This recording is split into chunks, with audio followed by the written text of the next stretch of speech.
ഇന്നത്തെ ബൈബിൾ വായനാ ഭാഗങ്ങൾ ഉൽപ്പത്തി പുസ്തകം അധ്യായം 41 മുതൽ 44 വരെയും സങ്കീർത്തനങ്ങൾ 40 മുതൽ 43 വരെയും. ഉൽപ്പത്തി അധ്യായം 41. ഫറവോയുടെ സ്വപ്നം. 2 വർഷക്കാലം കഴിഞ്ഞപ്പോൾ ഫറവോ ഒരു സ്വപ്നം കണ്ടു. ഇതാ, അദ്ദേഹം നൈൽ തീരത്ത് നിൽക്കുന്നു. അപ്പോഴതാ, കാഴ്ചയ്ക്ക് അഴകുള്ള ശരീരം കൊഴുത്ത 7 പശുക്കൾ നദിയിൽ നിന്ന് കയറി വരുന്നു. അവ ഞാങ്ങണമധ്യേ മേയുന്നു. അതിനു പിന്നാലെ ഇതാ, കാഴ്ചയ്ക്ക് വിരൂപമായ ശരീരം മെലിഞ്ഞ വേറെ 7 പശുക്കൾ നദിയിൽ നിന്ന് കയറി വരുന്നു. നദീതീരത്ത് അവ മറ്റു പശുക്കളുടെ അരികിൽ വന്നു നിൽക്കുന്നു. എന്നിട്ട് കാഴ്ചയ്ക്ക് വിരൂപമായ ശരീരം മെലിഞ്ഞ പശുക്കൾ കാഴ്ചയ്ക്ക് അഴകുള്ള കൊഴുത്ത 7 പശുക്കളെ വിഴുങ്ങിക്കളയുന്നു. അപ്പോൾ ഫറവോ ഉണർന്നു. അദ്ദേഹം രണ്ടാമതും ഉറങ്ങുകയും സ്വപ്നം കാണുകയും ചെയ്തു. ഇതാ, പുഷ്ടിയും അഴകുമുള്ള 7 ധാന്യക്കതിരുകൾ ഒരേ തണ്ടിൽ വളർന്നു പൊങ്ങുന്നു. അവയ്ക്ക് പിന്നാലെ അതാ, ശുഷ്കിച്ചതും കിഴക്കൻ കാറ്റിൽ ഉണങ്ങിക്കരിഞ്ഞതുമായ 7 കതിരുകൾ കൂടി മുളച്ചു പൊങ്ങുന്നു. ശോഷിച്ച 7 കതിരുകൾ പുഷ്ടിയും സമൃദ്ധിയുമുള്ള കതിരുകളെ വിഴുങ്ങുന്നു. ഫറവോ ഉറക്കമുണർന്നപ്പോൾ അതാ, സ്വപ്നം മാത്രം.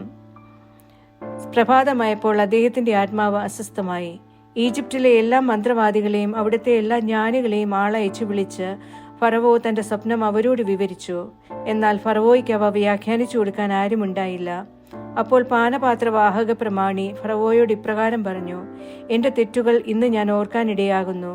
ഫറവോ തന്റെ ദാസന്മാരോട് കുപിതനായപ്പോൾ എന്നെയും പാചക പ്രമാണിയെയും കാവൽ സേനാനായകന്റെ വീട്ടിലെ തടങ്കലിൽ ഇട്ടിരുന്നല്ലോ. ഒരു രാത്രി ഞാനും അവനും സ്വപ്നം കണ്ടു. വ്യാഖ്യാനം സംബന്ധിച്ച് വ്യത്യസ്തതയുള്ള ഓരോ സ്വപ്നമാണ് ഞങ്ങൾ കണ്ടത്. അവിടെ കാവൽ സേനാനായകന്റെ ദാസനായ ഒരു ഹെബ്രായ യുവാവ് ഞങ്ങളുടെ കൂടെ ഉണ്ടായിരുന്നു. ഞങ്ങളുടെ സ്വപ്നങ്ങൾ അവനോട് വിവരിച്ചപ്പോൾ അവൻ ഞങ്ങൾക്ക് അവ വ്യാഖ്യാനിച്ചു തന്നു. ഓരോരുത്തരോടും അവനവന്റെ സ്വപ്നത്തിനൊത്താണ് അവൻ വ്യാഖ്യാനിച്ചത്. അവൻ ഞങ്ങൾക്ക് വ്യാഖ്യാനിച്ചു തന്നതുപോലെ തന്നെ സംഭവിച്ചു. എന്നെ എന്റെ ഉദ്യോഗത്തിൽ പുനഃസ്ഥാപിച്ചു. അയാളെ തൂക്കിലിടുകയും ചെയ്തു. അപ്പോൾ ഫറവോ ജോസഫിനെ ആളയച്ചു വിളിച്ച് അവർ അവനെ കുഴിയിൽ നിന്ന് തിടുക്കത്തിൽ പുറത്തു കൊണ്ടുവന്നു. അവൻ ക്ഷൗരം ചെയ്ത് തന്റെ വസ്ത്രങ്ങൾ മാറി ഫറവോയുടെ പക്കൽ വന്നു. ഫറവോ ജോസഫിനോട് പറഞ്ഞു: ഞാനൊരു സ്വപ്നം കണ്ടു, എന്നാൽ ആരും അത് വ്യാഖ്യാനിക്കുന്നില്ല. നീ സ്വപ്നം കേട്ട് വ്യാഖ്യാനിക്കാറുണ്ടെന്ന് നിന്നെക്കുറിച്ച് ഞാൻ കേട്ടിരിക്കുന്നു.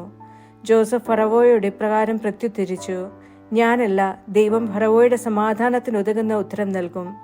ഫറവോ ജോസഫിനോട് പറഞ്ഞു: എന്റെ സ്വപ്നത്തിൽ ഇതാ, ഞാൻ നൈൽ തീരത്ത് നിൽക്കുകയായിരുന്നു. അപ്പോൾ അതാ, ശരീരം കൊഴുത്ത രൂപഭംഗിയുള്ള 7 പശുക്കൾ നദിയിൽ നിന്ന് കയറി വന്നു. അവ ഞാങ്ങണമധ്യേ മേഞ്ഞു. അവയ്ക്ക് പിന്നാലെ ഇതാ, താഴ്ന്ന ഇനവും തീർത്തും വിരൂപവും ശരീരം മെലിഞ്ഞതുമായ മറ്റ് 7 പശുക്കളും കയറി വന്നു. അവയെപ്പോലെ വികൃതമായവ ഈജിപ്ത് നാട്ടിലെങ്ങും ഞാൻ കണ്ടിട്ടില്ല. ശോഷിച്ച് വികൃതമായ ആ പശുക്കൾ ആദ്യത്തെ 7 കൊഴുത്ത പശുക്കളെ വിഴുങ്ങിക്കളഞ്ഞു. എന്നാൽ അവ അവയുടെ ഉള്ളിലെത്തിയിട്ടും അവ ഉദരത്തിലെത്തിയെന്ന് ആർക്കും തിരിച്ചറിയാൻ കഴിയുമായിരുന്നില്ല. കാരണം കാഴ്ചയിൽ അവ ആദ്യത്തെ പോലെ തന്നെ വികൃതമായിരുന്നു. അപ്പോൾ ഞാൻ ഉണർന്നു. വീണ്ടും എന്റെ സ്വപ്നത്തിൽ ഞാൻ കണ്ടു. ഇതാ, ഒരേ തണ്ടിൽ വളർന്നു നിൽക്കുന്ന പുഷ്ടിയും അഴകുമുള്ള 7 കതിരുകൾ. ഇതാ, അവയ്ക്ക് ശേഷം മുളച്ചു വരുന്ന ഫലശൂന്യവും ശുഷ്കിച്ചതും കിഴക്കൻ കാറ്റിൽ ഉണങ്ങിക്കരിഞ്ഞതുമായ 7 കതിരുകൾ. ശുഷ്കിച്ച കതിരുകൾ 7 കതിരുകളെ വിഴുങ്ങിക്കളഞ്ഞു. ഞാൻ മന്ത്രവാദികളോട് പറഞ്ഞു, എന്നാൽ അത് എനിക്ക് വേണ്ടി വിശദീകരിക്കാൻ ആരും ഉണ്ടായിരുന്നില്ല. അപ്പോൾ ജോസഫ് ഫറവോയോട് പറഞ്ഞു: ഫറവോയുടെ സ്വപ്നം ഒന്നു തന്നെ. ദൈവം ചെയ്യാൻ പോകുന്നതെന്തെന്ന് അവിടുന്ന് ഫറവോയ്ക്ക് വെളിപ്പെടുത്തിയിരിക്കുന്നു. 7 നല്ല പശുക്കൾ 7 വർഷങ്ങളാണ്. 7 നല്ല കതിരുകളും 7 വർഷങ്ങൾ തന്നെ. സ്വപ്നവും ഒന്നു തന്നെ. അവയ്ക്ക് പിന്നാലെ കയറി വന്ന മെലിഞ്ഞവയും വിരൂപികളുമായ 7 പശുക്കളും 7 വർഷങ്ങളാണ്. പതിരു നിറഞ്ഞതും കിഴക്കൻ കാറ്റിൽ ഉണങ്ങിക്കരിഞ്ഞതുമായ 7 കതിരുകൾ ക്ഷാമത്തിന്റെ 7 വർഷങ്ങളാണ്. ഞാൻ ഫറവോയോട് പറഞ്ഞ കാര്യം ഇതാണ്. ദൈവം ചെയ്യാൻ പോകുന്നതെന്തെന്ന് അവിടുന്ന് ഫറവോയ്ക്ക് കാണിച്ചു തന്നിരിക്കുന്നു. ഇതാ, ഈജിപ്ത് നാട് മുഴുവനിലും വൻ സുഭിക്ഷത്തിന്റെ 7 വർഷങ്ങളാണ് വരുന്നത്. അവയ്ക്ക് ശേഷം ക്ഷാമത്തിന്റെ 7 വർഷങ്ങൾ ഉയർന്നുവരും. ഈജിപ്ത് നാട്ടിലെ സകല സമൃദ്ധിയും വിസ്മൃതമാകും. ക്ഷാമം നാടിനെ കവർന്നെടുക്കും. പിന്നാലെ വരുന്ന ആ ക്ഷാമത്തിനു മുന്നിൽ നാട്ടിലെ സമൃദ്ധി അറിയപ്പെടുകയേയില്ല. കാരണം അത് അതിരൂക്ഷമായിരിക്കും. ഫറവോയ്ക്ക് സ്വപ്നം തുടർച്ചയായി 2 തവണയുണ്ടായത് ദൈവത്തിന്റെ ഭാഗത്തു നിന്ന് ഇക്കാര്യം ഉറപ്പിച്ചെന്നും ദൈവം അത് നിവർത്തിക്കാൻ തിടുക്കപ്പെടുന്നെന്നും ഉള്ളതുകൊണ്ടാണ്. അതുകൊണ്ട് ഇപ്പോൾ ഫറവോ വിവേകിയും ബുദ്ധിമാനുമായ ഒരാളെ കണ്ടെത്തി അവനെ ഈജിപ്ത് ദേശത്തിനു മേൽ നിയമിക്കട്ടെ. രാജ്യത്ത് മേൽനോട്ടക്കാരെ നിയമിച്ച സമൃദ്ധിയുടെ 7 വർഷങ്ങളിലും ഈജിപ്ത് ദേശത്ത് നിന്ന് 1/5 ശേഖരിക്കാൻ ഫറവോ നടപടിയെടുക്കട്ടെ. വരാൻ പോകുന്ന ഈ നല്ല വർഷങ്ങളുടെ ഭക്ഷ്യവിഭവം മുഴുവൻ അവർ ശേഖരിക്കട്ടെ. ഫറവോയുടെ കരത്തിൻ കീഴിൽ അവർ ഗോതമ്പ് സമാഹരിക്കുകയും ഭക്ഷ്യവിഭവം നഗരങ്ങളിൽ സൂക്ഷിച്ചു വെക്കുകയും ചെയ്യട്ടെ. ഈജിപ്ത് നാട്ടിൽ ഉണ്ടാകാൻ പോകുന്ന 7 ക്ഷാമവർഷങ്ങളിലേക്കുള്ള രാജ്യത്തിന്റെ കരുതൽ ഭക്ഷ്യവിഭവമായിരിക്കും അത്. അങ്ങനെ നാട് പട്ടിണി കൊണ്ട് നശിക്കാതിരിക്കും. ജോസഫ് ഈജിപ്തിന്റെ മേലുദ്യോഗസ്ഥൻ. ഫറവോയുടെ ദൃഷ്ടികളിലും അവന്റെ സേവകരെല്ലാവരുടെയും ദൃഷ്ടികളിലും ഇക്കാര്യം നല്ലതായിരുന്നു. ഫറവോ തന്റെ സേവകരോട് പറഞ്ഞു, ഇവനെ പോലെ ദൈവത്തിന്റെ ചൈതന്യം തന്നിലുള്ള ഒരാളെ നമുക്ക് കണ്ടെത്താനാകുമോ? എന്നിട്ട് ഫറവോ ജോസഫിനോട് പറഞ്ഞു, ദൈവം നിന്നെ ഇവയെല്ലാം അറിയിച്ചു കഴിഞ്ഞിരിക്കെ നിന്നെ പോലെ ബുദ്ധിമാനും ജ്ഞാനിയുമായി ആരുമില്ല. നീ എന്റെ ഭവനത്തിന് മേലാളായിരിക്കും.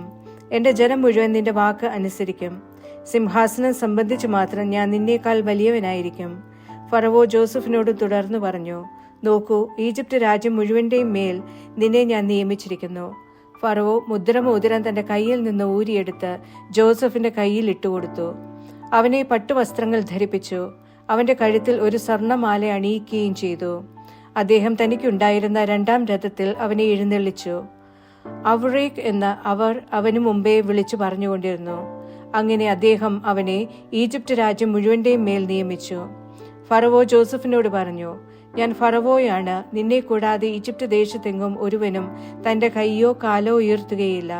ഫറവോ ജോസഫിനെ സാഫ്നത്ത് ഫാനൈ എന്ന് പേര് വിളിച്ചു. ഓനിലെ പുരോഹിതനായ പുത്തിഫ്രായുടെ മകൾ അസ്നത്തിനെ അവന് ഭാര്യയായി കൊടുക്കുകയും ചെയ്തു. ജോസഫ് ഈജിപ്ത് രാജ്യത്ത് പര്യടനം നടത്തി.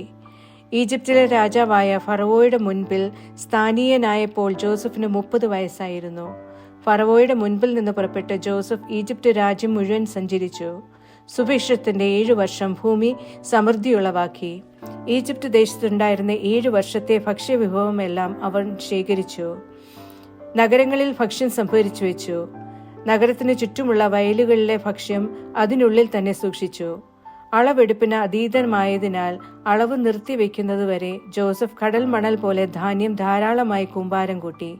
ക്ഷാമവർഷം വരുന്നതിനു മുമ്പ് ജോസഫിന് 2 പുത്രന്മാർ ജനിച്ചു. ഓനിന്റെ പുരോഹിതനായ പൊത്തിഫറായുടെ മകൾ അസ്നത്താണ് അവന് വേണ്ടി അവരെ പ്രസവിച്ചത്. എന്റെ എല്ലാ കഷ്ടപ്പാടും പിതൃഭവന സമസ്തവും മറക്കാൻ ദൈവം ഇടയാക്കിയിരിക്കുന്നു എന്ന അർത്ഥത്തിൽ ജോസഫ് തന്റെ കടിഞ്ഞൂൽ പുത്രന് മനാസെ എന്ന് പേരിട്ടു. 2-ാമന് എന്റെ കഷ്ടതകളുടെ നാട്ടിൽ ദൈവം എന്നെ സന്താനപുഷ്ടിയുള്ളവനാക്കിയിരിക്കുന്നു എന്ന അർത്ഥത്തിൽ എഫ്രായിം എന്ന് പേരിട്ടു. ഈജിപ്ത് ദേശത്ത് നിലനിന്ന സമൃദ്ധിയുടെ 7 വർഷങ്ങൾ അവസാനിച്ചു. ജോസഫ് പറഞ്ഞതുപോലെ ക്ഷാമത്തിന്റെ 7 വർഷങ്ങൾ വരാൻ തുടങ്ങി. എല്ലാ നാടുകളിലും ക്ഷാമമുണ്ടായി. എന്നാൽ ഈജിപ്ത് ദേശത്തെങ്ങും ആഹാരമുണ്ടായിരുന്നു. പിന്നീട് ഈജിപ്ത് നാട്ടിലെല്ലാം ക്ഷാമമായപ്പോൾ ജനം ഫറവോയുടെ അടുക്കൽ ആഹാരത്തിനായി കേണപേക്ഷിച്ചു. ഫറവോ ഈജിപ്തുകാരോടെല്ലാമായി പറഞ്ഞു, ജോസഫിന്റെ അടുത്തേക്ക് പോകുവിൻ, അവൻ നിങ്ങളോട് പറയുന്നത് ചെയ്യുവിൻ. ഭൂമുഖത്തെല്ലാം ക്ഷാമമുണ്ടായി. അപ്പോൾ ജോസഫ് ധാന്യപ്പുരകളെല്ലാം തുറന്ന് അവയിൽ ഉണ്ടായിരുന്ന ധാന്യം ഈജിപ്തുകാർക്ക് വിതരണം ചെയ്തു. ഈജിപ്ത് ദേശത്ത് പട്ടിണി രൂക്ഷമായിരുന്നു. ജോസഫിന്റെ പക്കൽ നിന്ന് ധാന്യം വാങ്ങാൻ ഭൂമി മുഴുവൻ ഈജിപ്തിലേക്ക് വന്നു. കാരണം എല്ലാ നാട്ടിലും ക്ഷാമം കൊടുമ്പിരി കൊണ്ടിരുന്നു. ഉൽപ്പത്തി അധ്യായം 42. ജോസഫിന്റെ സഹോദരന്മാർ ഈജിപ്തിലേക്ക്. ഈജിപ്തിൽ ധാന്യമുണ്ടെന്ന് യാക്കോബ് മനസ്സിലാക്കി. അപ്പോൾ യാക്കോബ് തന്റെ മക്കളോട് പറഞ്ഞു, നിങ്ങൾ എന്താണ് പരസ്പരം നോക്കി നിൽക്കുന്നത്? തുടർന്ന് അദ്ദേഹം പറഞ്ഞു, ഇതാ ഈജിപ്തിൽ ധാന്യമുണ്ടെന്ന് ഞാൻ കേട്ടു. അവിടെ ചെന്ന് നമുക്ക് വേണ്ടി ധാന്യം വാങ്ങുവീൻ. അങ്ങനെ നാം ജീവിക്കട്ടെ, നമ്മൾ മരിക്കാതിരിക്കട്ടെ. ഈജിപ്തിൽ നിന്ന് ധാന്യം വാങ്ങാനായി ജോസഫിന്റെ 10 സഹോദരന്മാർ ഇറങ്ങിത്തിരിച്ചു. അവൻ എന്തെങ്കിലും അപകടം പിണഞ്ഞെങ്കിലോ എന്ന് പറഞ്ഞ് യാക്കോബ് ജോസഫിന്റെ സഹോദരനായ ബെഞ്ചമിനെ അവന്റെ സഹോദരന്മാരോടുകൂടെ അയച്ചില്ല. അങ്ങനെ ധാന്യം വാങ്ങാൻ പോകുന്നവരുടെ കൂട്ടത്തിൽ ഇസ്രായേലിന്റെ മക്കളും പോയി. കാരണം കാനാൻ ദേശത്തും ക്ഷാമമായിരുന്നു. ജോസഫ് ആയിരുന്നു ആ നാട്ടിലെ മേലധികാരി. അവനാണ് നാട്ടുകാർക്കെല്ലാം ധാന്യം വിറ്റിരുന്നത്. ജോസഫിന്റെ സഹോദരന്മാർ വന്ന് നിലം പറ്റി മുഖം താഴ്ത്തി അവനെ വണങ്ങി. ജോസഫ് തന്റെ സഹോദരന്മാരെ കണ്ടപ്പോൾ തിരിച്ചറിഞ്ഞു. പക്ഷേ അവൻ അപരിചിതനെന്ന പോലെ അവരോട് പെരുമാറുകയും പരുഷമായി അവരോട് സംസാരിക്കുകയും ചെയ്തു. അവൻ അവരോട് ചോദിച്ചു, നിങ്ങൾ എവിടെ നിന്ന് വരുന്നു? അവർ പറഞ്ഞു, ഭക്ഷ്യധാന്യം വാങ്ങാൻ കാനാൻ ദേശത്ത് നിന്ന്. ജോസഫ് തന്റെ സഹോദരന്മാരെ തിരിച്ചറിഞ്ഞെങ്കിലും അവർ അവനെ തിരിച്ചറിഞ്ഞില്ല. അവരെക്കുറിച്ച് താൻ കണ്ട സ്വപ്നങ്ങൾ ജോസഫ് ഓർത്തു. അവൻ അവരോട് പറഞ്ഞു, നിങ്ങൾ ചാരന്മാരാണ്, നാടിന്റെ ബലക്ഷയം കണ്ടുപിടിക്കാനാണ് നിങ്ങൾ വന്നിരിക്കുന്നത്. അവർ അവനോട് പറഞ്ഞു, അല്ല എന്റെ യജമാനനെ, അങ്ങയുടെ ദാസന്മാർ വന്നിരിക്കുന്നത് ഭക്ഷ്യധാന്യം വാങ്ങാനാണ്. ഞങ്ങൾ എല്ലാവരും ഒറ്റയാളുടെ മക്കളാണ്. ഞങ്ങൾ സത്യസന്ധരാണ്. അങ്ങയുടെ ദാസന്മാർ ചാരന്മാരല്ല. അവൻ അവരോട് പറഞ്ഞു, അല്ല, തീർച്ചയായും നാടിന്റെ ബലക്ഷയം കണ്ടുപിടിക്കാനാണ് നിങ്ങൾ വന്നിരിക്കുന്നത്. അപ്പോൾ അവർ പറഞ്ഞു, അങ്ങയുടെ ദാസന്മാരായ ഞങ്ങൾ 12 സഹോദരന്മാരാണ്, കാനാൻ ദേശത്തുള്ള ഒരാളുടെ പുത്രന്മാർ. ഇതാ ഇളയവൻ ഇന്ന് ഞങ്ങളുടെ പിതാവിന്റെ കൂടെയാണ്, എന്നാൽ ഒരുവൻ ഇല്ലാതായി. ജോസഫ് അവരോട് പറഞ്ഞു, അതുകൊണ്ട് തന്നെയാണ് നിങ്ങൾ ചാരന്മാരാണെന്ന് ഞാൻ നിങ്ങളോട് പറഞ്ഞത്. ഇതിനാൽ നിങ്ങൾ പരിശോധിക്കപ്പെടും. നിങ്ങളുടെ ഇളയ സഹോദരൻ ഇവിടെ വന്നിട്ടല്ലാതെ ഫറവോയുടെ ജീവനാണേ നിങ്ങൾ ഇവിടം വിട്ടുപോവുകയില്ല. നിങ്ങളുടെ സഹോദരനെ കൊണ്ടുവരാനായി നിങ്ങളിൽ നിന്ന് ഒരുവനെ അയക്കുവേൻ. അപ്പോൾ നിങ്ങളാകട്ടെ തടവിലായിരിക്കും. അങ്ങനെ നിങ്ങളുടെ വാക്കുകൾ സത്യമോ എന്ന് തെളിയിക്കപ്പെടട്ടെ. അങ്ങനെയെങ്കിൽ ഫറവോയുടെ ജീവനാണേ നിങ്ങൾ തീർച്ചയായും ചാരന്മാരാണ്. അവൻ അവരെ 3 ദിവസം തടങ്കലിൽ സൂക്ഷിച്ചു. 3-ാം ദിവസം ജോസഫ് അവരോട് പറഞ്ഞു, ഇത് ചെയ്യുവിൻ, എങ്കിൽ നിങ്ങൾ ജീവിക്കും. ദൈവത്തെ ഭയപ്പെടുന്നവനാണ് ഞാൻ. നിങ്ങൾ സത്യസന്ധരാണെങ്കിൽ നിങ്ങളുടെ ഒരു സഹോദരൻ കാരാഗ്രഹത്തിൽ ബന്ധനസ്ഥനായാൽ മതി. നിങ്ങൾ പോയി വീടുകളിലെ പട്ടിണിക്ക് ധാന്യം എത്തിക്കുവിൻ. നിങ്ങളുടെ ഇളയ സഹോദരനെ എന്റെ അടുക്കൽ കൊണ്ടുവരുവിൻ. അപ്പോൾ നിങ്ങളുടെ വാക്കുകൾ സത്യസന്ധമെന്ന് തെളിയും. നിങ്ങൾക്ക് മരിക്കേണ്ടി വരികയുമില്ല. അവർ അപ്രകാരം ചെയ്തു.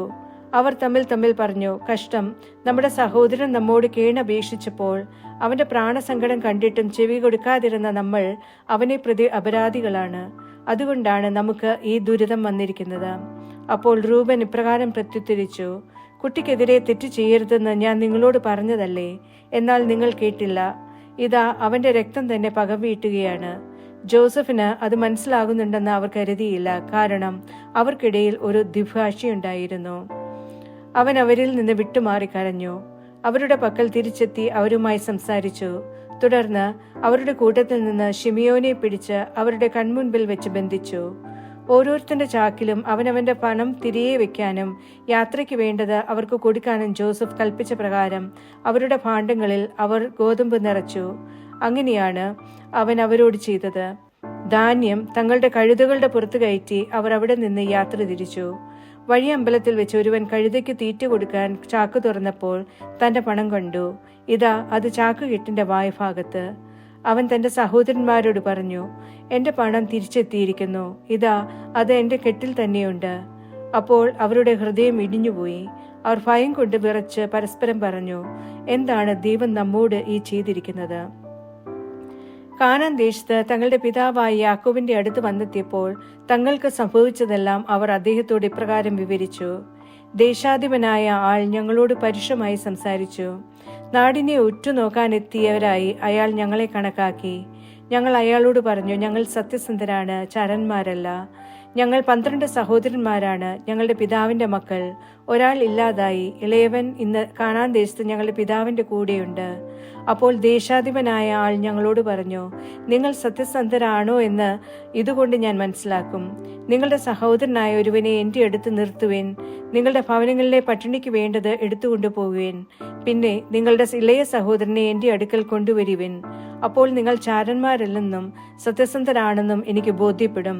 നിങ്ങളുടെ സഹോദരനെ ഞാൻ നിങ്ങൾക്ക് വിട്ടുതരുന്നതുമാണ്. നിങ്ങൾക്ക് ഈ നാട് പ്രയോജനപ്പെടുത്തുകയുമാകാം.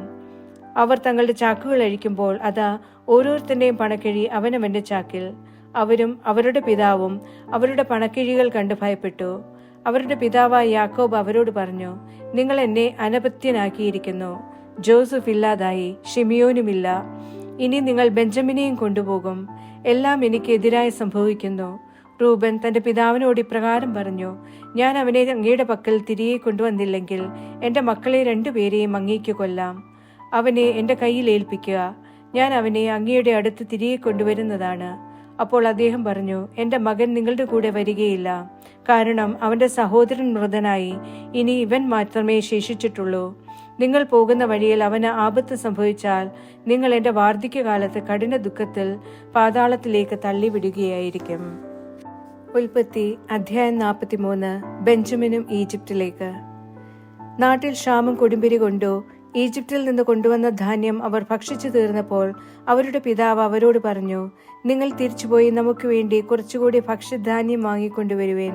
അപ്പോൾ യൂദ അദ്ദേഹത്തോട് ഇപ്രകാരം പറഞ്ഞു, സഹോദരൻ നിങ്ങളോടൊപ്പം ഇല്ലാത്ത പക്ഷം നിങ്ങൾ എന്റെ മുഖം ദർശിക്കുകയില്ല എന്ന് അയാൾ ഞങ്ങൾക്ക് കർശനമായി താക്കീത് നൽകിയിട്ടുണ്ട്. സഹോദരനെ ഞങ്ങളോടുകൂടെ അയക്കുമെങ്കിൽ ഞങ്ങൾ പോയി അങ്ങേക്കായി ഭക്ഷ്യധാന്യം വാങ്ങിക്കൊണ്ടുവരാം.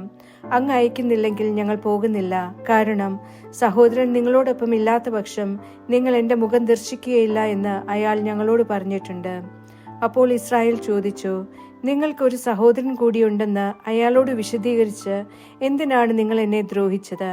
അവർ പറഞ്ഞു, അയാൾ ഞങ്ങളെയും വീട്ടുകാരെയും കുറിച്ച് നിങ്ങളുടെ പിതാവ് എപ്പോഴും ജീവിച്ചിരിക്കുന്നോ, നിങ്ങൾക്ക് ഒരു സഹോദരനുണ്ടോ എന്നിങ്ങനെ വിശദമായി ചോദ്യം ചെയ്തു.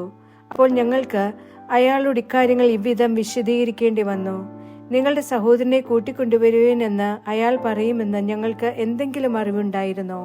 അപ്പോൾ യൂദ തന്റെ പിതാവായ ഇസ്രായേലിനോട് പറഞ്ഞു, ഞങ്ങൾ തയ്യാറായി യാത്രയാകേണ്ടതിന് കുട്ടിയെ എന്നോടൊപ്പം അയച്ചാലും. അങ്ങനെ നമ്മൾ, അങ്ങും ഞങ്ങളും ഞങ്ങളുടെ കുഞ്ഞുങ്ങളും ജീവനോടെ ഇരിക്കട്ടെ, നമ്മൾ മരിക്കാതിരിക്കട്ടെ. ഞാൻ തന്നെ അവന് ജാമ്യം നിൽക്കാം. എന്റെ കയ്യിൽ നിന്ന് അങ്ങേക്ക് അവനെ ആവശ്യപ്പെടാം. അവനെ ഞാൻ അങ്ങയുടെ പക്കൽ തിരികെ കൊണ്ടുവന്ന് അങ്ങയുടെ മുമ്പിൽ ഹാജരാക്കുന്നില്ലെങ്കിൽ എക്കാലവും ഞാൻ അങ്ങയോട് തെറ്റുകാരനായിരിക്കും. ഞങ്ങൾ ഇത്രയും വൈകാതിരുന്നെങ്കിൽ ഞങ്ങൾ ഇപ്പോൾ 2ാം പ്രാവശ്യം പോയി തിരിച്ചെത്തുമായിരുന്നു. അപ്പോൾ അവരുടെ പിതാവായ ഇസ്രായേൽ അവരോട് പറഞ്ഞു, അങ്ങനെ തന്നെയെങ്കിൽ ഇത് ചെയ്യുക. നാടിന്റെ വിശിഷ്ടോത്പന്നങ്ങളിൽ നിന്ന് കുറച്ച് തൈലം, കുറച്ച് തേൻ, സുഗന്ധദ്രവ്യങ്ങൾ, മീറ, ബോടനണ്ടി, ബദാം പരിപ്പ് എന്നിവ നിങ്ങളുടെ ഭണ്ഡാരങ്ങളിലെടുത്ത് അദ്ദേഹത്തിന് കാഴ്ചയായി കൊണ്ടു ചെല്ലുക. നിങ്ങളുടെ കയ്യിൽ 2 മടങ്ങ് പണവും എടുത്തുകൊള്ളണം. നിങ്ങളുടെ കെട്ടുകളിൽ വായ്ഭാഗത്ത് തിരികെ വെച്ചിരുന്ന പണവും നിങ്ങളുടെ കയ്യിൽ തിരികെ കൊണ്ടുപോകണം. ഒരു പക്ഷേ അതൊരു നോട്ടപ്പിശകായിരിക്കും. നിങ്ങൾ എഴുന്നേറ്റ് നിങ്ങളുടെ സഹോദരനെയും കൂടെ കൂട്ടി അദ്ദേഹത്തിന്റെ അടുത്തേക്ക് മടങ്ങി ചെല്ലുവേൻ. അദ്ദേഹത്തിന്റെ മുമ്പിൽ സർവശക്തനായ തമ്പുരാൻ നിങ്ങളോട് അനുകമ്പ കാണിക്കട്ടെ. അങ്ങനെ അദ്ദേഹം നിങ്ങളുടെ മറ്റേ സഹോദരനെയും ബെഞ്ചമിനെയും നിങ്ങൾക്ക് വിട്ടുതരട്ടെ. ഞാനാകട്ടെ അനബുദ്ധിനെ പോലെ പുത്രവിരഹം അനുഭവിക്കുന്നു. അവർ എഴുന്നേറ്റ് കാഴ്ചവസ്തുക്കൾ സംഭവിച്ച് ഇരട്ടി പണവും കയ്യിലെടുത്ത് ബെഞ്ചമിനോടൊത്ത് ഈജിപ്തിലേക്ക് ഇറങ്ങിത്തിരിച്ചു. അവർ ജോസഫിന്റെ മുമ്പിൽ സന്നിഹിതരായി. ജോസഫ് ബെഞ്ചമിനെ അവരോടുകൂടെ കണ്ടു. അപ്പോൾ അവൻ തന്റെ വീട്ടുകാരസ്ഥനോട് പറഞ്ഞു, ഈ ആളുകളെ വീട്ടിലേക്ക് കൊണ്ടുപോകുവിൻ. ഒരു മൃഗത്തെ കൊന്ന് തയ്യാറാക്കുവിൻ. എന്തെന്നാൽ എന്റെ കൂടായിരിക്കും ഈ ആളുകൾ ഉച്ചഭക്ഷണം കഴിക്കുന്നത്. ജോസഫ് പറഞ്ഞ പോലെ അയാൾ ചെയ്തു. അയാൾ ആ ആളുകളെ ജോസഫിന്റെ വീട്ടിലേക്ക് കൊണ്ടുപോയി. ജോസഫിന്റെ വീട്ടിലേക്ക് ആനയിക്കപ്പെടുന്നത് കൊണ്ട് അവർക്ക് ഭയമായി. അവർ പറഞ്ഞു, കഴിഞ്ഞ തവണ നമ്മുടെ കെട്ടുകളിൽ തിരികെ വെച്ച പണത്തെ ചൊല്ലി നമ്മുടെ മേൽ ചാടി വീഴുന്നതിനും നമ്മെ കീഴ്പ്പെടുത്തുന്നതിനും നമ്മെയും നമ്മുടെ കഴുതുകളെയും അടിമകളായി പിടിക്കുന്നതിനും വേണ്ടിയാണ് നമ്മെ കൊണ്ടെത്തിച്ചിരിക്കുന്നത്. അതുകൊണ്ട് അവർ ജോസഫിന്റെ വീട്ടുകാര്യസ്ഥനെ സമീപിച്ച് വീട്ടുവാതിൽക്കൽ വെച്ച് അയാളോട് സംസാരിച്ചു. അവർ പറഞ്ഞു, അല്ലയോ യജമാനെ, കഴിഞ്ഞ തവണ ഭക്ഷ്യധാന്യം വാങ്ങുന്നതിന് ഞങ്ങൾ ഇവിടെ വന്നിരുന്നു എന്നത് ശരിയാണ്. എന്നാൽ ഞങ്ങൾ വഴിയമ്പലത്തിൽ ചെന്ന് ഞങ്ങളുടെ കെട്ടുകൾ അഴിച്ചപ്പോൾ അതാ ഓരോരുത്തരുടെയും പണം, ഞങ്ങളുടെ തുക അതേപടി അവനവന്റെ കെട്ടിന്റെ വായ്ഭാഗത്തുണ്ടായിരുന്നു. ഞങ്ങളത് ഞങ്ങളുടെ കൈവശം തിരികെ കൊണ്ടുവന്നിട്ടുണ്ട്. ഭക്ഷ്യധാന്യം വാങ്ങാൻ വേറെ പണവും ഞങ്ങളുടെ കൈവശം കരുതിയിട്ടുണ്ട്. പണം ഞങ്ങളുടെ കെട്ടുകളിൽ തിരികെ വെച്ചത് ആരെന്ന് ഞങ്ങൾക്ക് അറിഞ്ഞുകൂടാ. അപ്പോൾ അയാൾ പറഞ്ഞു, നിങ്ങൾക്ക് സമാധാനം, നിങ്ങൾ ഭയപ്പെടേണ്ട. നിങ്ങളുടെ ദൈവം നിങ്ങളുടെ പിതാവിന്റെ ദൈവമാണ് നിങ്ങളുടെ കെട്ടുകളിൽ നിങ്ങൾക്കായി നിധി നിക്ഷേപിച്ചത്. നിങ്ങളുടെ പണം എന്റെ പക്കൽ എത്തിയിട്ടുള്ളതാണ്. അയാൾ ശിമിയോനെ അവരുടെ അടുത്തേക്ക് കൊണ്ടുവന്നു. അനന്തരം അയാൾ അവരെ ജോസഫിന്റെ വീട്ടിനുള്ളിൽ കൊണ്ടുചെന്ന് അവർക്ക് വെള്ളം കൊടുത്തു. അവർ തങ്ങളുടെ കാലുകൾ കഴുകി. അയാൾ അവരുടെ കഴുതുകൾക്ക് തീറ്റയും കൊടുത്തു. ഉച്ചയ്ക്ക് ജോസഫ് വരുമ്പോഴേക്ക് അവർ കാഴ്ച ഒരുക്കി വെച്ചു. കാരണം അവിടെയായിരിക്കും തങ്ങൾ ഭക്ഷണം കഴിക്കുകയെന്ന് അവർ കേട്ടിരുന്നു. ജോസഫ് വീട്ടിലേക്ക് വന്നപ്പോൾ അവർ അവനു വേണ്ടി തങ്ങളുടെ കൈവശമുണ്ടായിരുന്ന കാഴ്ച വീട്ടിലേക്ക് കൊണ്ടുവന്നു. അവർ അവനെ നിലം പറ്റി വണങ്ങി. അവൻ അവരോട് കുശലം അന്വേഷിച്ചുകൊണ്ട് ചോദിച്ചു, ഇപ്പോഴും ജീവിച്ചിരിക്കുന്നെന്ന് നിങ്ങൾ പറഞ്ഞ നിങ്ങളുടെ വൃദ്ധനായ പിതാവിന് സുഖം തന്നെയോ? അവർ പറഞ്ഞു, അങ്ങയുടെ ദാസനായ ഞങ്ങളുടെ പിതാവിന് സുഖം തന്നെ. അദ്ദേഹം ഇപ്പോഴും ജീവിച്ചിരിക്കുന്നു. അവർ കുനിഞ്ഞ് അവനെ വണങ്ങി. അവൻ കണ്ണുകൾ ഉയർത്തി നോക്കിയപ്പോൾ തന്റെ സഹോദരൻ ബെഞ്ചമിനെ, തന്റെ തന്നെ അമ്മയുടെ മകനെ കണ്ടു. അവൻ ചോദിച്ചു, ഇവനാണോ നിങ്ങൾ എന്നോട് പറഞ്ഞ നിങ്ങളുടെ ഇളയ സഹോദരൻ? തുടർന്ന് അവൻ പറഞ്ഞു, എന്റെ മകനെ, ദൈവം നിന്നോട് കനിവ് കാണിക്കട്ടെ. ജോസഫ് തിടുക്കം കൂട്ടി, കാരണം സഹോദരനെ പ്രതി അവന്റെ ഉള്ളം തുടിച്ചു. അവൻ കരയാൻ വെമ്പി. ഉൾമുറിയിലേക്ക് പ്രവേശിച്ച് അവിടെ അവൻ കരഞ്ഞു. പിന്നെ അവൻ മുഖം കഴുകി പുറത്തു വന്ന് തന്നെ തന്നെ നിയന്ത്രിച്ചുകൊണ്ട് പറഞ്ഞു, ഭക്ഷണം വിളമ്പുവേൻ. അവനും അവർക്കും പിന്നെ അവനോടൊത്ത് ഭക്ഷണം കഴിക്കുന്ന ഈജിപ്തുകാർക്കും അവർ വിളമ്പിയത് പ്രത്യേകമായാണ്. ഹെബ്രായരോടൊത്ത് ഭക്ഷണം കഴിക്കുന്നത് ഈജിപ്തുകാർക്ക് നിഷിദ്ധമായിരുന്നതുകൊണ്ട് ഈജിപ്തുകാർക്ക് അതിന് കഴിയുമായിരുന്നില്ല. അവന്റെ മുൻപിൽ അവർ ഇരുന്നത് മൂത്തവൻ തന്റെ മൂപ്പനുസരിച്ചും ഇളയവൻ തന്റെ ഇളപ്പമനുസരിച്ചുമാണ്. ആ ആളുകൾ അന്യോന്യം വിസ്മയം പ്രകടിപ്പിച്ചു. അവൻ തന്റെ മുമ്പിലുണ്ടായിരുന്ന പങ്കുകൾ അവർക്കായി വീതിച്ചു. എന്നാൽ ബെഞ്ചമിന്റെ പങ്ക് എല്ലാവരുടെയും പങ്കുകളേക്കാൾ 5 മടങ്ങ് അധികമായിരുന്നു. അവർ അവനോടൊപ്പം പാനം ചെയ്ത് ഉല്ലസിച്ചു. ഉൽപ്പത്തി അധ്യായം 44. സഹോദരന്മാർക്ക് അഗ്നിപരീക്ഷ. അവൻ തന്റെ വീട്ടുകാര്യസ്ഥനോട് ഇപ്രകാരം കൽപ്പിച്ചു, അവർക്ക് സമൂഹിക്കാൻ സാധിക്കുന്നത്ര ഭക്ഷ്യധാന്യം അവരുടെ കെട്ടുകളിൽ നിറയ്ക്കുവേൻ. ഓരോരുത്തന്റെയും പണം അവനവന്റെ കെട്ടിന്റെ വായുഭാഗത്ത് വയ്ക്കുകയും വേണം. ഇളയവന്റെ കെട്ടിന്റെ വായുഭാഗത്ത് എന്റെ പാനപാത്രം, വെള്ളി പാനപാത്രം അവന്റെ ധാന്യവിലയായ പണത്തിന്റെ കൂടെ വയ്ക്കുക. ജോസഫ് പറഞ്ഞ വാക്കനുസരിച്ച് അയാൾ പ്രവർത്തിച്ചു. രാവിലെ വെട്ടം വീണപ്പോൾ അവരും അവരുടെ കഴുതകളും യാത്രയാക്കപ്പെട്ടു. അവർ നഗരം വിട്ട് ദൂരത്തായില്ല. അപ്പോൾ ജോസഫ് തന്റെ വീട്ടുകാര്യസ്ഥനോട് പറഞ്ഞു, എഴുന്നേറ്റ് ആ ആളുകളുടെ പിന്നാലെ പായുക. അവരെ മറികടന്നിട്ട് അവരോട് പറയണം, നിങ്ങൾ നന്മയ്ക്ക് പകരം തിന്മ ചെയ്തത് എന്തുകൊണ്ട്? ഇതിൽ നിന്നല്ലേ എന്റെ യജമാനൻ പാനം ചെയ്യുന്നത്? ഇത് കണ്ടു തന്നെയല്ലേ അദ്ദേഹം കെണിച്ചറിയുന്നത്? നിങ്ങൾ ചെയ്തത് ദുഷ്കൃത്യമായി പോയി. അവരെ മറികടന്നിട്ട് അവൻ അവരോട് ഇക്കാര്യങ്ങൾ പറഞ്ഞു. അപ്പോൾ അവർ അവനോട് പറഞ്ഞു, എന്താണ് എന്റെ യജമാനൻ ഇത്തരം വാക്കുകൾ സംസാരിക്കുന്നത്? ഇത്തരം ഒരു കാര്യം ചെയ്യാൻ താങ്കളുടെ ദാസന്മാർക്ക് ഇടയാകാതിരിക്കട്ടെ. നോക്കൂ, ഞങ്ങളുടെ കെട്ടുകളുടെ വായുഭാഗത്ത് ഞങ്ങൾ കണ്ടെത്തിയ പണം കാനാൻ ദേശത്ത് നിന്ന് ഞങ്ങൾ താങ്കളുടെ അടുത്ത് തിരികെ കൊണ്ടുവന്നല്ലോ. അപ്പോൾ പിന്നെ ഞങ്ങൾ താങ്കളുടെ യജമാനന്മാരുടെ വീട്ടിൽ നിന്ന് വെള്ളിയോ പൊന്നോ എങ്ങനെ മോഷ്ടിക്കും? അത് താങ്കളുടെ ദാസരിൽ ആരുടെ പക്കൽ കണ്ടെത്തുന്നുവോ അവൻ മരിക്കണം. ഞങ്ങൾ എല്ലാവരും എന്റെ യജമാനന് അടിമകളായിരിക്കുകയും ചെയ്യും. അവൻ പറഞ്ഞു, ഇപ്പോഴും നിങ്ങൾ പറയുന്നത് പോലെ ആകട്ടെ. അത് ആരുടെ പക്കൽ കാണപ്പെടുന്നുവോ അവൻ എനിക്ക് അടിമയാകും. നിങ്ങൾ നിരപരാധരായിരിക്കുകയും ചെയ്യും.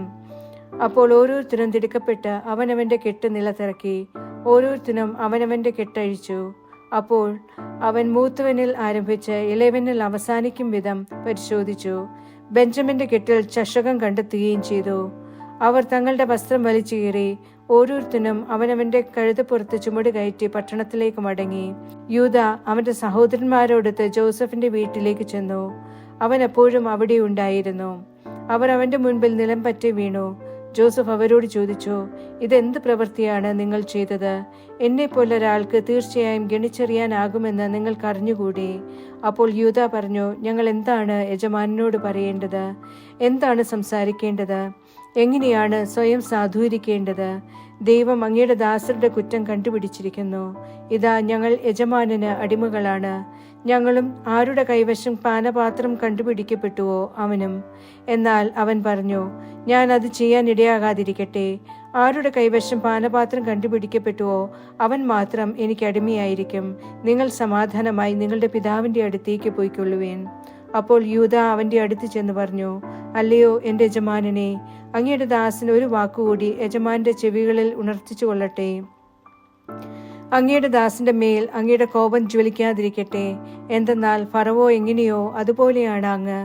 എന്റെ യജമാനൻ അങ്ങയുടെ ദാസന്മാരോട് ഇപ്രകാരം തിരക്കിയിരുന്നു, നിങ്ങൾക്ക് പിതാവോ സഹോദരനോ ഉണ്ടോ? അപ്പോൾ ഞങ്ങൾ എന്റെ യജമാനോട്, ഞങ്ങൾക്ക് വൃദ്ധനായ പിതാവും വാർദ്ധക്യത്തിലെ മകനായ ഒരു ഇളയവനുമുണ്ട്. അവന്റെ സഹോദരൻ മരിച്ചുപോയി. അവന്റെ അമ്മയുടേതായി അവൻ മാത്രമേ ശേഷിച്ചിട്ടുള്ളൂ. അവന്റെ പിതാവ് അവനെ സ്നേഹിക്കുകയും ചെയ്യുന്നു എന്ന് പറഞ്ഞിരുന്നു. അപ്പോഴാണ് അങ്ങയുടെ ദാസരോട്, അവനെ എന്റെ അടുത്ത് കൂട്ടിക്കൊണ്ടുവരിക, എനിക്ക് അവനെ നേരിട്ട് കാണണമെന്ന് പറഞ്ഞത്. അപ്പോൾ ഞങ്ങൾ യജമാനോട്, ബാലന് തന്റെ പിതാവിനെ വിട്ടുപോരാൻ വയ്യ. അവൻ തന്റെ പിതാവിനെ പിരിഞ്ഞാൽ അദ്ദേഹം മരിച്ചു പോകുമെന്ന് ഉണർത്തിക്കുകയുണ്ടായി. നിങ്ങളുടെ ഇളയ സഹോദരൻ നിങ്ങളുടെ കൂടെ വന്നില്ലെങ്കിൽ നിങ്ങൾ എന്റെ മുഖം ഇനി കാണുകയുണ്ടാവുകയില്ല എന്ന് അങ്ങയുടെ ദാസന്മാരോട് പറഞ്ഞു. പിന്നെ സംഭവിച്ചത് ഇതാണ്. ഞങ്ങൾ അങ്ങയുടെ ദാസനായ എന്റെ പിതാവിന്റെ അടുത്തെത്തി. എന്റെ യജമാന്റെ വാക്കുകൾ ഞങ്ങൾ അദ്ദേഹത്തോട് വിവരിച്ചു. തിരിച്ചുപോയി നമുക്കായി കുറച്ച് ഭക്ഷ്യധാന്യം വാങ്ങിക്കൊണ്ടുവരുവേനെന്ന് പിന്നീട് ഞങ്ങളുടെ പിതാവ് പറഞ്ഞപ്പോൾ ഞങ്ങൾ പറഞ്ഞു, ഞങ്ങൾക്ക് പോകാൻ വയ്യ. എന്നാൽ ഞങ്ങളുടെ ഇളയ സഹോദരൻ ഞങ്ങളോടൊത്തുണ്ടെങ്കിൽ ഞങ്ങൾ പോകാം. കാരണം ഞങ്ങളുടെ ഇളയ സഹോദരൻ ഞങ്ങളോടൊത്തില്ലെങ്കിൽ ഞങ്ങൾക്ക് അദ്ദേഹത്തിന്റെ മുഖം കാണാൻ സാധിക്കുകയില്ല. അപ്പോൾ അങ്ങയുടെ ദാസനായ എൻ്റെ പിതാവ് ഞങ്ങളോട് പറഞ്ഞു, എൻ്റെ ഭാര്യ എനിക്ക് വേണ്ടി 2 പ്രസവിച്ചു എന്ന് നിങ്ങൾക്കറിയാമല്ലോ. ഒരുവൻ എന്നെ വിട്ടുപോയി. അപ്പോൾ ഞാൻ പറഞ്ഞു, തീർച്ചയായും വന്യമൃഗം ചീന്തി കീറിയത് തന്നെ. പിന്നെ ഞാൻ അവനെ ഇതുവരെ കണ്ടിട്ടില്ല.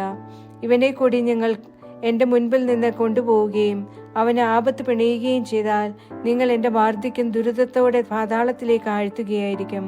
ഇപ്പോഴാകട്ടെ അങ്ങയുടെ ദാസനായ എൻ്റെ പിതാവിൻ്റെ അടുക്കിലേക്ക് ഞാൻ ചെല്ലുമ്പോൾ ആ ബാലൻ ഞങ്ങളോടൊത്തുണ്ടാവുകയില്ല. അദ്ദേഹത്തിൻ്റെ ജീവനോ അവൻ്റെ ജീവനോട് ബന്ധപ്പെട്ടിരിക്കുന്നു. ബാലനില്ല എന്ന് അദ്ദേഹം കാണുന്ന വേളയിൽ അദ്ദേഹം മരിക്കും. അങ്ങനെ അങ്ങയുടെ ദാസന്മാർ അങ്ങയുടെ ദാസനായ ഞങ്ങളുടെ പിതാവിൻ്റെ വാർദ്ധക്യം ദുഃഖസാന്ദ്രതയിൽ പാതാളത്തിലേക്ക് ആഴ്ത്തുകയായിരിക്കും. മാത്രമല്ല, ബാലനെ ഞാൻ അങ്ങയുടെ പക്കൽ തിരിച്ചെത്തിക്കുന്നില്ലെങ്കിൽ ജീവിതകാലം മുഴുവൻ ഞാൻ എൻ്റെ പിതാവിനോട് കുറ്റക്കാരനായിരിക്കുമെന്ന് പറഞ്ഞ് ബാലനു വേണ്ടി എൻ്റെ പിതാവിൻ്റെ പക്കൽ അങ്ങയുടെ ദാസൻ ജാമ്യം നിന്നിട്ടുമുണ്ട്. അതിനാൽ ഇപ്പോൾ ബാലന്റെ പകരം അങ്ങയുടെ ദാസൻ എൻ്റെ യജമാനന് അടിമയായി കഴിഞ്ഞുകൊള്ളട്ടെ. ബാലൻ അവന്റെ സഹോദരന്മാരോടുകൂടി തിരിച്ചു പോവുകയും ചെയ്യട്ടെ. ബാലൻ എന്നോടൊപ്പം ഇല്ലാതെ ഞാൻ എങ്ങനെ എൻ്റെ പിതാവിൻ്റെ അടുത്ത് ചെല്ലും? എൻ്റെ പിതാവിനെ പിടികൂടുന്ന ദുരന്തം കാണാൻ എനിക്ക് ഇടയാകരുതല്ലോ. സങ്കീർത്തനങ്ങൾ 40 മുതൽ 43 വരെ. സങ്കീർത്തനം 40. ദൈവമേ, വൈകരുതേ. കർത്താവിനെ ഞാൻ കാത്തിരുന്നു. അവിടുന്ന് എൻ്റെ നേർക്ക് ചാഞ്ഞ് എൻ്റെ നിലവിളി കേട്ടു. അവിടുന്ന് എന്നെ നാശഗർത്തത്തിൽ നിന്ന് ചാണകച്ചേറ്റിൽ നിന്ന് ഉയർത്തി. അവിടുന്ന് എൻ്റെ കാലുകൾ ശിലമേൽ നിർത്തി എൻ്റെ ചുവടുകൾ ഉറപ്പിച്ചു. നമ്മുടെ ദൈവത്തിന് ഒരു സ്തോത്രഗീതമായി അവിടുന്ന് എൻ്റെ അധരത്തിൽ ഒരു നവ്യഗാനം നിക്ഷേപിച്ചു. അനേകർ കാണുകയും ഭയപ്പെടുകയും ചെയ്യും. അവർ കർത്താവിൽ ആശ്രയിക്കും. തൻ്റെ ആശ്രയമായ കർത്താവിനെ പ്രതിഷ്ഠിച്ചിട്ടുള്ള മാനവൻ ഭാഗ്യവാൻ. അവൻ അഹങ്കാരികളിലേക്കും വ്യാജത്തിന് വഴങ്ങുന്നവരിലേക്കും തിരിയുന്നില്ല. എൻ്റെ ദൈവമായ കർത്താവെ, അങ്ങ് ഞങ്ങൾക്കായി വൻ കാര്യങ്ങൾ ചെയ്തു. അങ്ങയുടെ അത്ഭുതങ്ങളും പദ്ധതികളും തന്നെ. അങ്ങയോട് തുല്യനായി ആരുമില്ല. ഞാൻ വിവരിക്കാനും പ്രഘോഷിക്കാനും തുടങ്ങിയാൽ അവ എണ്ണാവുന്നതിലും അധികമാണ്. ബലിയും ധാന്യയാഗവും അങ്ങ് ഇഷ്ടപ്പെടുന്നില്ല. എന്നാൽ അങ്ങ് എൻ്റെ ചെവികൾ തുറന്നു തന്നു.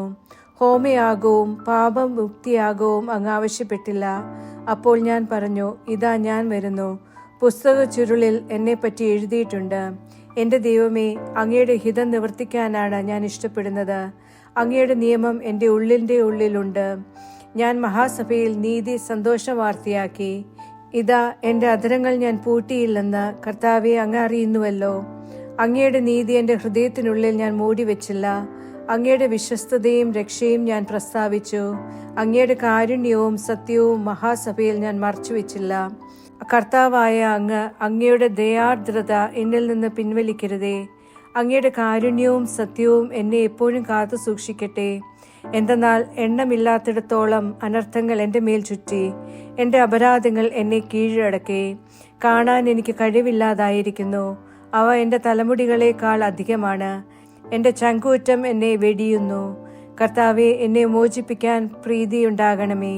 കർത്താവെ, എൻ്റെ സഹായത്തിന് വേഗം കൂട്ടണമേ. എൻ്റെ ജീവൻ തട്ടിയെടുക്കാൻ ശ്രമിക്കുന്നവർ ഒന്നടങ്കൽ ലജ്ജിച്ച് ഭഗ്നാശരാകട്ടെ. എൻ്റെ തിന്മ ആഗ്രഹിക്കുന്നവർ പിന്തിരിഞ്ഞ് അപമാനിതരാകട്ടെ. ഹാ ഹാ എന്ന് എന്നോട് പറയുന്നവർ ലജ്ജ മൂലം സ്തബ്ധരാകട്ടെ. അങ്ങയെ അന്വേഷിക്കുന്ന എല്ലാവരും അങ്ങിൽ ഉല്ലസിച്ച് സന്തോഷിക്കട്ടെ. അങ്ങയുടെ രക്ഷയെ സ്നേഹിക്കുന്നവർ കർത്താവ് വലിയവനായിരിക്കട്ടെ എന്ന് നിരന്തരം ഉദ്ഘോഷിക്കട്ടെ. ഞാൻ അഗതിയും ദരിദ്രനുമാണെങ്കിലും നാഥന് എന്നെപ്പറ്റി കരുതലുണ്ട്. എൻ്റെ സഹായവും വിടുതലും അങ്ങാണ്. എൻ്റെ ദൈവമേ, വൈകരുതേ. സങ്കീർത്തനം 41. ദീനദയാലുത്വവും ദീർഘായുസ്സും. ദരിദ്രനോട് പരിഗണനയുള്ളവൻ അനുഗ്രഹീതൻ. കഷ്ടതയുടെ നാളിൽ അവനെ കർത്താവ് രക്ഷിക്കും.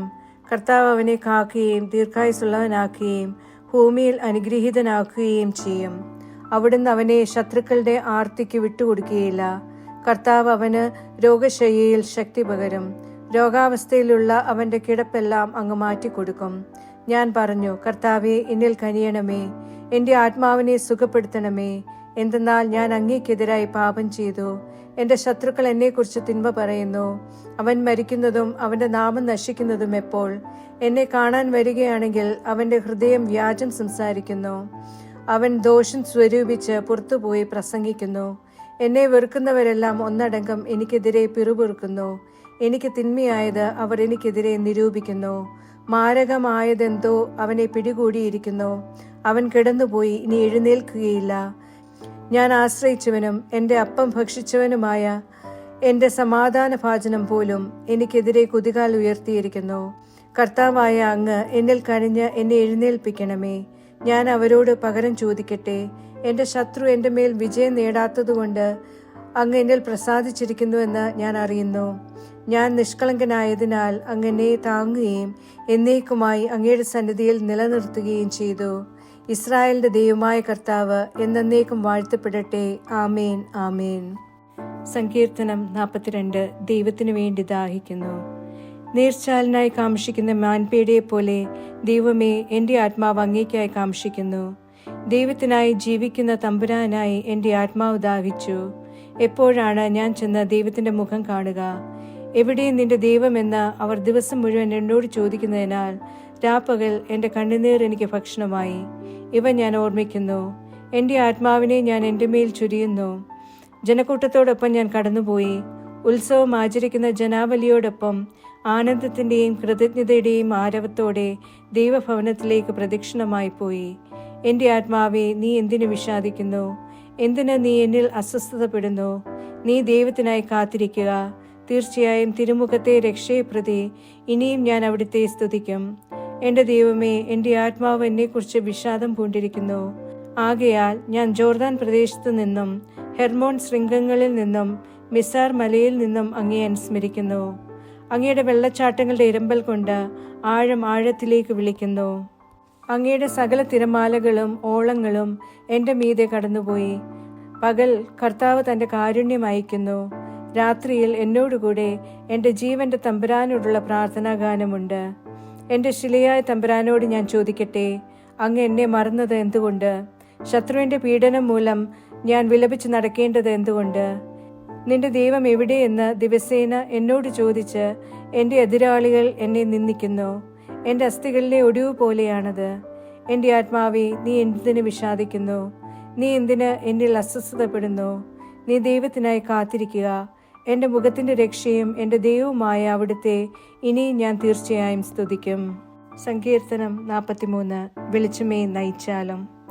ദൈവമേ, എനിക്ക് ന്യായം നടത്തി തരണമേ. ഭക്തിരഹിതരായ ജനത മൂലമുള്ള എന്റെ വ്യവഹാരം വാദിക്കണമേ. വഞ്ചകനും നീചനുമായവനിൽ നിന്ന് എന്നെ വിടുവിക്കണമേ. അങ്ങാണല്ലോ എന്റെ അഭയമായ ദൈവം. അങ്ങ് എന്നെ പുറന്തള്ളിയത് എന്തുകൊണ്ട്? ശത്രുവിന്റെ പീഡനം മൂലം ഞാൻ വിലപിച്ച് നടക്കേണ്ടി വന്നത് എന്തുകൊണ്ട്? അങ്ങയുടെ പ്രകാശവും സത്യവും അയക്കണമേ. അവ എന്നെ നയിക്കട്ടെ. അങ്ങേ വിശുദ്ധഗിരിയിലേക്കും അങ്ങേ നിവാസങ്ങളിലേക്കും അവ എന്നെ കൊണ്ടു ചെല്ലട്ടെ. അങ്ങനെ ഞാൻ ദൈവത്തിന്റെ ബലിപീഠത്തിങ്കിലേക്ക്, എന്റെ പരമാനന്ദമായ തമ്പുരാന്റെ പക്കലേക്ക് ചെല്ലട്ടെ. ദൈവമേ, എന്റെ ദൈവമേ, കിന്നരം കൊണ്ട് അങ്ങേ ഞാൻ ഏറ്റുപറയും. എന്റെ ആത്മാവെ, നീ എന്തിനു വിഷാദിക്കുന്നു? നീ എന്തിന് എന്നിൽ അസ്വസ്ഥതപ്പെടുന്നു? നീ ദൈവത്തിനായി കാത്തിരിക്കുക. എന്റെ മുഖത്തിന്റെ രക്ഷയും എന്റെ ദൈവവുമായ അവിടുത്തെ ഇനിയും ഞാൻ തീർച്ചയായും സ്തുതിക്കും.